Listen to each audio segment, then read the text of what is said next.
wanted to jump over to LIV Golf. You and I Yeah. share an affinity for that. So let's go back to LIV Golf Adelaide.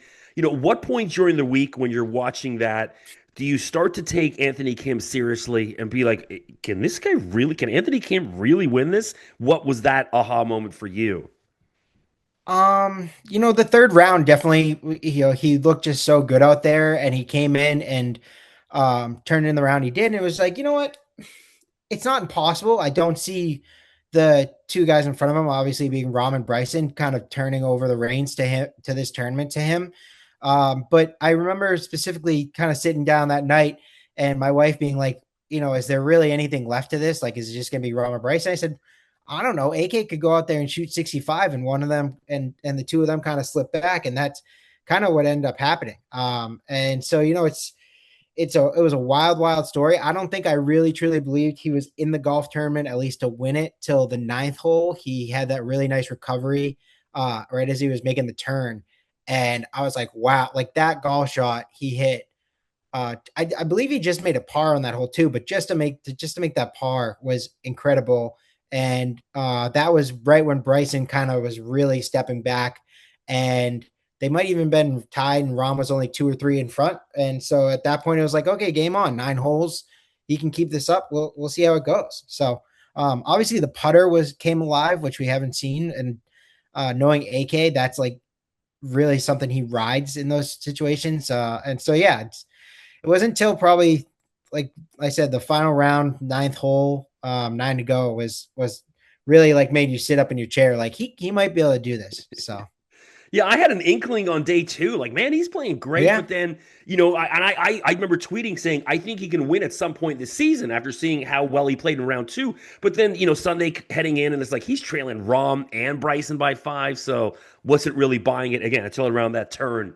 And then it was like, oh, wow, this could be real. And it was just, one of my favorite moments in sports in many years because I was watching it with my son, and it was because late night Eastern on. It was here about 11:30, 12 into 1 o'clock, yep. and a few drinks in, and watching it with my son. We had a good time. It was a lot of fun. And so Live Adelaide continues to be the signature event for the league. Could you ever see a scenario where that same atmosphere could be rivaled on American soil? You're an American. Is it even Yeah. possible? Um, I think yes. There's a few things they have to kind of get over to get there. And they're working on them. I've talked to people that live quite often, especially last year when I went to a few of the American events. And two things that are kind of turning the corner for them that I think will allow them to do this is one, people are searching them out, which is very important when you're talking about, in the past, they kind of had to beg and plead their way around to make up a schedule and have events. So now they're going to these events who are basically on their hands and knees. Please come here, which you might not believe if you listen to some people, but it's the reality of the situation. Indianapolis actually was a perfect example. They had an entire board put together of people from the local commerce group to try to woo Live over to play in Indianapolis last year. So they made all kinds of concessions, did all these kind of things. Chatham Hills, the golf course they played at, same thing. They made massive changes to the golf course itself, and I think are going to continue to do that. So right there, when you're talking about filling an event with that many people, you kind of need that kind of buy-in. Not all places, like especially say another great example, which they're no longer playing at, but Doral, smaller property, one that Donald Trump was kind of just lending them the keys. I don't think Donald would ever really, if he had shown up and all those people were there, I think he would have been like, why do we let this many people in? My golf course is going to get ruined. I'm not paying for all this. So there's that mentality that you have to kind of have a buy-in of people that are willing to kind of let you have, 100,000, 150,000, whatever the number you could dream up. Obviously, property size matters too. There's local laws and things like that for fire regulations, all that. But Live definitely would love to do that. And I think they have the possibility. I mean, I think Chatham Hills, the Indianapolis event would be something where you could see that happening.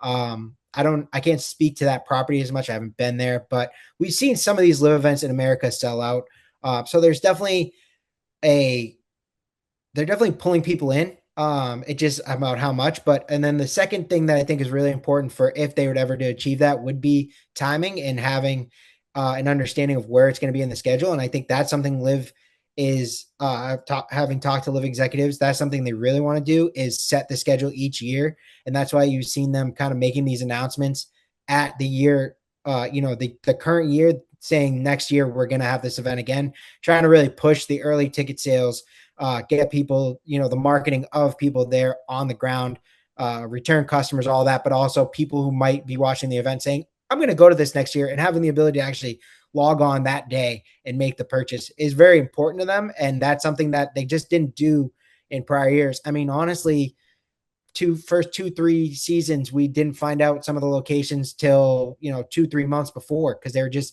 kind of piecemealing their schedule that late. And the same for, even this year, they had a late ad with Korea, which we kind of knew was coming, but there was a lot of things up in the air. So in the future, I think they're just going to look to have their schedule much more cookie cutter and copy paste from year to year. I would love to see still some continual changes. Obviously, I think that's one of the best parts about LIV is like that you get these other little pieces that you didn't have last year. But at the same time, I think for them as a business, I think that's what they should lean into, and that's what they do plan on doing. And honestly, so New Orleans is this year. I don't think they're planning to have that many people, but I know they have all the anything that's a premium seat and has hospitality is all sold out already. Mainly probably because it's in June in New Orleans, and not a lot of people are going to be wanting to be outside and not in an air conditioning facility if they can afford it.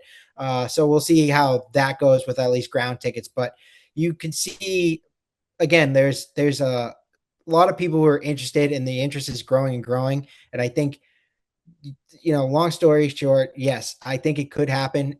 They're still a little bit of ways away, but it's right around the corner. Yeah, I forgot about the New Orleans. That could be Yeah. that could be a wild one. So Yeah, I mean they are very excited for it. New Orleans themselves, they've put in a bunch of money in the golf course. Like I was saying, that was another one where New Orleans reached out to LIV and said, we want you to be here. The unfortunate stipulation of that is during that June window where their hospitality rates go down so far, because just not a lot of people are thinking about going to New Orleans in June. So they just wanted something to kind of an event to draw people into the city and keep the commerce up. So I think that's their plan for the future, is to kind of keep that in that hot window. So we'll see how many people truly kind of want to battle those elements. But the same respect, it is a great city, and I think it should have a decent turnout for people who are looking to enjoy what LIV brings, which is like that kind of live party atmosphere along with the golf. So. So we're joined by Red Harrington. You can find him on Twitter X at Red Harrington 44. And so John Rahm got the win at LIV Hong Kong, but he's become the king of second places. He already has 3 second place finishes this year, including the last event in South Africa, to go along with 5 second place finishes last year in 2025. Is his inability to close on Sunday a concern for you? I'm going to say no. I very much so, because I think winning golf tournaments is hard. It's always going to be hard, no matter where you play. Would I like to see him get some of these across the door more? Yes. But at the same time, his consistency and his clear level of his floor being so high is just speaks to who John Rahm is as a player. And I think kind of speaks to what we're planning to see this year from him, and as far as the majors as well. He is just really never going to have that bad of a round, it seems. And if he continues to do that, especially in the majors where, rounds don't come easy, I think we can expect to see some good things and kind of his continued success. It also doesn't hurt his wallet. So that, like, if I'm John Rahm and am I complaining? And no, I'm not. I'm first. He's also again still first in the standings, and he leads Bryson by about 100 points. So he's, if he ends up winning the year-long title again and cashing that, I think it's $20 million check. I don't think he's going to be complaining about that. So still, obviously, there's a little bit of some things you'd like to see him round out, but I'm confident in his year he's going to be having, and looking forward to seeing how that pans out. Yeah, I'm kind of in the same boat. It's like, do you know how hard it is to be that consistently good?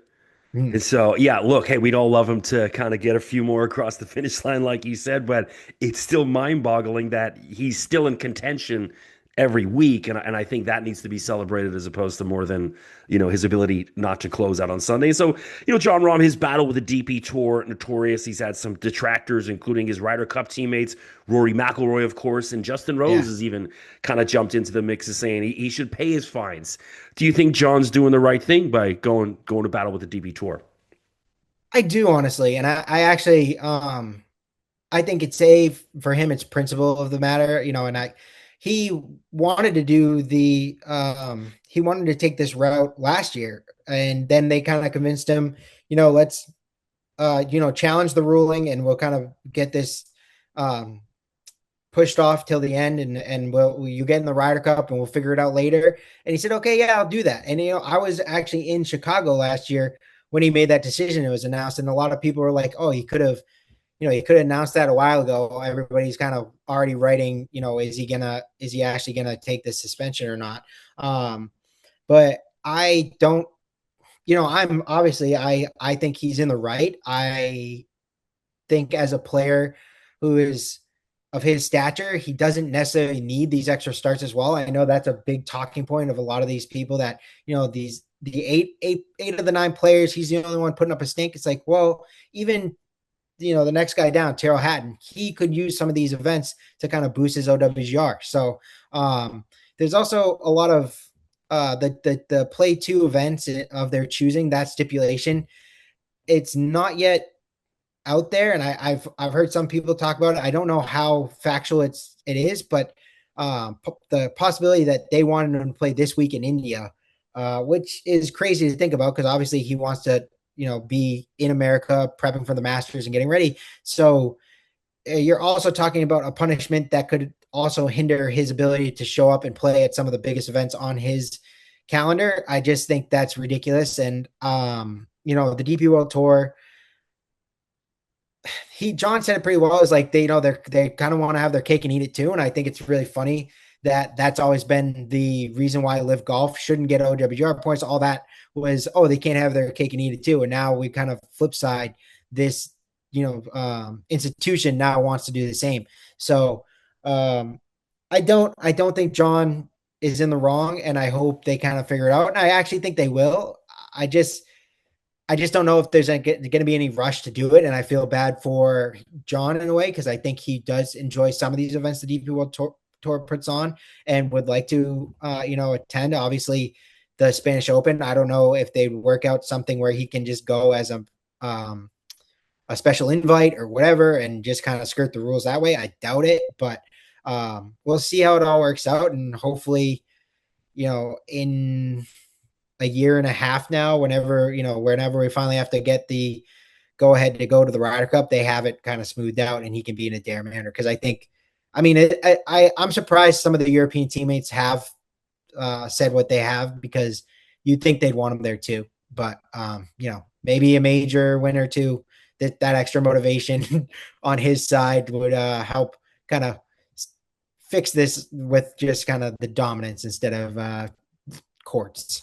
No doubt. So we're joined by Red Harrington. You can find him on Twitter X at Red Harrington 44 and occasionally on the Golf Lovers United podcast. And so, I understand LIV Golf wanting a footprint in the Asian market, but do you think they're doing the right thing by going to Singapore and Hong Kong? Because there doesn't seem to be the fan interest like there is in Australia or now South Africa.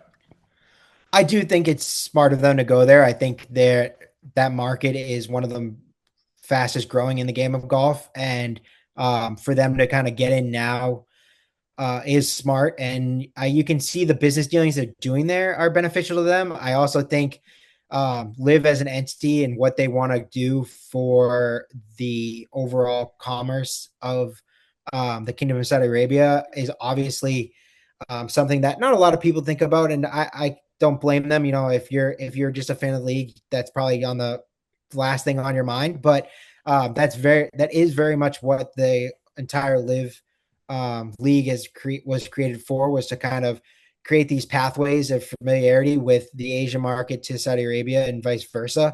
And not only via, the businesses that they can shake hands with when they're there, but also, Asian wealth is nothing to be spat at. There are a lot of rich people in those larger cities, including Hong Kong and Singapore, So for them to maybe sell, it sounds crazy, but a couple condos that, that weren't going to be sold now, you have this, multimillionaire who lives in Hong Kong who now has another place to go on vacation is basically what they're aiming for, and a lot of them already have places in Dubai. So maybe also get one in Saudi Arabia. That's, their whole plan with what LIV is, and kind of getting the people and tourism kind of up and running in that country. So I think that's long term. I definitely see them staying there. Obviously, like you said, there's detractions to that. Maybe the crowd isn't as great, but I also think there's plus sides to being in Asia as well. Like the time that it's usually covered is actually pretty beneficial. When LIV has the shotgun, they can kind of manipulate it a little bit and fit it into pretty decent East Coast American viewing, and then it gets even better in the West Coast. So there's that, and then you also have the fact that a lot of these golf courses, some of the better ones in Asia, want to be work with LIV because they want the advertisement, worldwide to be kind of known, especially when you talk about Sentosa and Hong Kong Golf Club, these really great established golf courses. I mean, Hong Kong Golf Club is basically, I don't know if a lot of people know this, but there's only one golf course that has hosted the same event longer than they have, which is the Masters. That Hong Kong Golf Club is steeped in history, and to be able to see it and bring it to the world and have that platform that LIV gives it, maybe even more so than what the Hong Kong Open is spectacular. And I really enjoy it. So, would it be great if more people went? Absolutely. Is it kind of difficult to get people in Hong Kong and Singapore out on the golf course Thursday, Friday? Yeah, clearly it is. But at the same time, I think the pros outweigh the cons, and we'll probably see them continue to go back there year in and year out. Well, before I forget, you mentioned being in LIV Chicago, and that's one of the things I always enjoy following you. Your boots on the ground, attending more events than just Yeah. about anyone I know. So, what's your summer schedule looking like? What are you aiming to hit? Summer schedule is gonna be light this year. So I'm actually I got a little lucky last year. We had a major lucky in the fact that we had our my wife and I, we had our first son in May. So that was really great. And she had maternity leave a lot of that time in the summer. So I still was able to get out and hit a few events. This year it's gonna be a lot lighter, but I'm gonna try to get a few in. The biggest problem really is that my favorite time to be on the ground is during the middle of the week when the guys are not focused on the tournament. And now that's a little shorter thanks to the Thursday starts, but still might try to get to New Orleans if I can. I'm on the East Coast, so the DC area is not too far away. Probably might try to get that. I'm not sure about New Jersey, but yeah, we'll see. And then also there's the Masters right around the corner. I'll probably attend that a couple days, and then the PGA Championship is in Philadelphia this year, so maybe get there.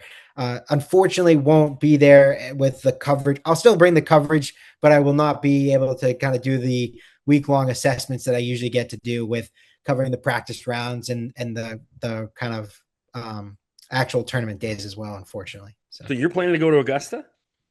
Yeah, Okay, I sweet. will. Yeah. Well, So I will be there. I usually like to try to get like a few key things I've seen out, but obviously, video wise, and I don't have any kind of credential to be able to shoot film out there or anything. So visuals are always kind of challenging, but I usually do bring like a little notepad with me to kind of scribble down whatever I can that I might see that's interesting. I actually really enjoy it because of that. I mean, I love bringing the content to the people because I think it makes me enjoy it more that people are enjoying what I do. But at the same time, I do miss a little bit because of that. So at the same time, like going there without my phone and being completely focused on the golf for once is actually a breath of fresh air, if you're asking me. So yeah, you don't have to worry about feeding the machine. Just yeah, just sit there yeah. and enjoy it. So Um, we're moving a lot quicker than I thought here. So we're talking Masters. So right now the betting odds for the Masters as of today: Scotty plus 350, Rory plus 700, number three Bryson plus 1,000, Rahm plus 1,200. yeah. Do you see Bryson any scenario that he can get it done this year? I mean, obviously, with this past success here, I do see there being a path to victory for him. I think it's crazy that Rahm's that high. I would definitely think that has the most value there of those names. But yeah, I think Bryson has a good shot, and I would really enjoy, it coming down to Bryson and Rahm again, like it was in South Africa. Like, wouldn't that be great for people who are fans of LIV, but maybe not everybody else? But for as far as Bryson goes, I do think he has a chance. It's going to be interesting to see how his wedges are going. It was kind of plagued him last year. He's still kind of playing with a lot of different wedges right now. I think he's finalized, but when it comes to Bryson, it's like impossible to really know. So because he went a couple weeks in a row of like they were talking about him testing all these ones and then kind of picking his wedges, and then maybe the next week I think he said he was trying it again. So it'll be really interesting to see if he can straighten that out. He'll definitely have a good shot, but unfortunately at Augusta, it's kind of the thing that's tested most. His driving ability, although incredible, doesn't really gain him much if he can't find those right areas of those greens to take advantage of. So I do like his chances. I just maybe actually think Rahm has a better one.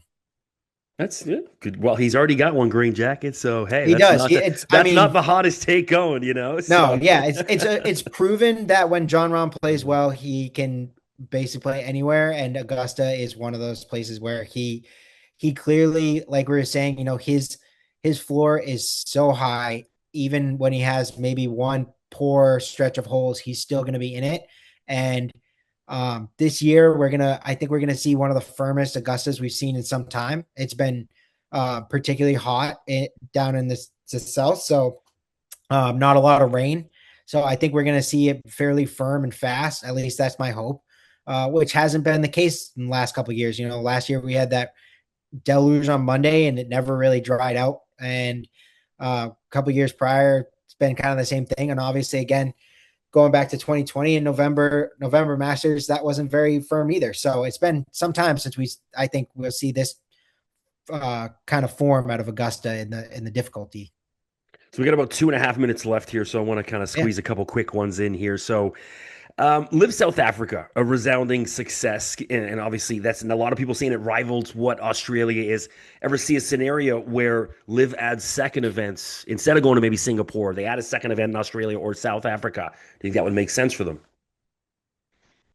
I do think obviously the market is there. I just don't know if that's necessarily what they want to do. I think they really enjoy their one stop and they don't want to restrict. I think a big part of the agreements they have is the draw that they create. So I think like especially for Adelaide, I don't think they want to share the stage in Australia, and whether they have enough pull to actually keep them from wanting to do a second one if they finally decide they are gonna. That's remains to be seen. But the for as far as South Africa goes, maybe just because I think it does have this travel very much like Australia too. They both have this travel restrictions that make it very complicated to kind of get to anywhere else in the schedule. So if they could rattle them off, I think they would enjoy that, especially with the attendance. But at the same time, I think right now with the way their schedule works, I don't see it just because they don't. If they ever expand to maybe 16 events a year, then maybe. But with 14, I think it stays where it is, and you get one in each spot.